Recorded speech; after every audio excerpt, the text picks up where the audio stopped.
তো এই মুহূর্তে আমি অবস্থান করছি বাইতুল মোকাররমের যেই উত্তর গেট রয়েছে সেই উত্তর গেটের সামনে। এখানে যেমনটি দেখতে পাচ্ছেন যে থমথমে অবস্থা বিরাজ করার কারণে কিন্তু এখানে এক পাশে সেনাবাহিনী এবং অন্য পাশে কিন্তু পুলিশ অবস্থান করছেন। এবং আমরা যতটুকু জানতে পেরেছি এখানকার প্রত্যক্ষদর্শীদের মাধ্যমে তারা কিন্তু আমাদেরকে জানিয়েছেন যে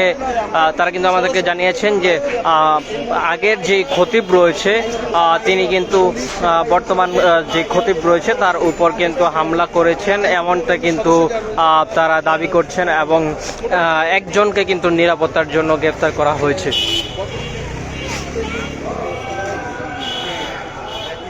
দর্শক, আপনাদেরকে যদি একটু ভিতরে দিকে দেখাতে চাই, বাইতুল মোকাররমের ভেতরের অবস্থা কিন্তু এখনও থমথমে অবস্থা বিরাজ করছে এবং উভয় পাশে কিন্তু পুলিশ অবস্থান করছেন এবং পুলিশের পাশাপাশি কিন্তু সেনাবাহিনী অবস্থান করছেন এবং অন্য পাশে কিন্তু মুসল্লিদের যেই নিয়মিত নামাজের কার্যক্রম সেটা কিন্তু চলছে।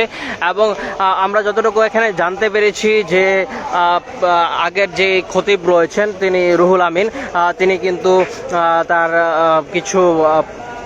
কিছু লোকজন নিয়ে তারা কিন্তু বর্তমান খতিবের উপর মসজিদের ভিতর কিন্তু দফায় দফায় হামলা হয়েছে। 2 দফায় কিন্তু হামলা সংঘর্ষর পরিস্থিতি বিরাজ করেছে এবং এখানে যেমনটি দেখতে পাচ্ছেন যে সেনাবাহিনীর পাশাপাশি কিন্তু পুলিশ এখানে নিরাপত্তার জন্য অবস্থান করছে।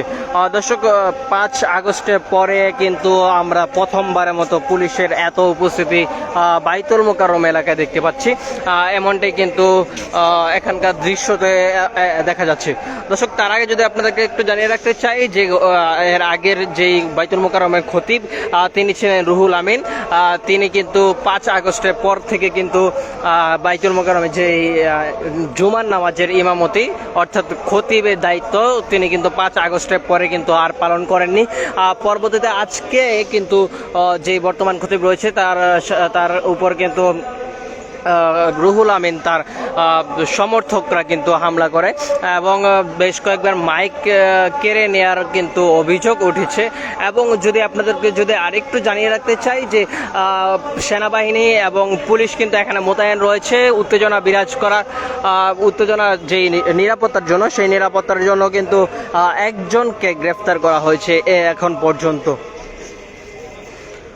দর্শক, নামাজের যে নিয়মিত কার্যক্রম সেটি কিন্তু এখন থমথমে অবস্থা বিরাজের মধ্যে কিন্তু এখন বাইতুল মোকাররমে যে নামাজের কার্যক্রম সেটি কিন্তু এখনও চলছে।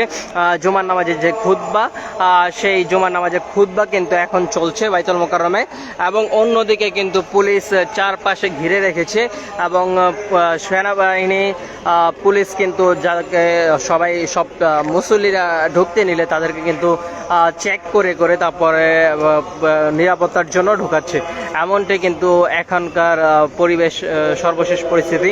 দর্শক, আপনাদেরকে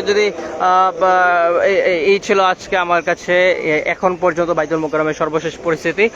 দর্শক, সর্বশেষ সকল কিছু সংবাদ জানতে আমাদের সাথেই থাকুন।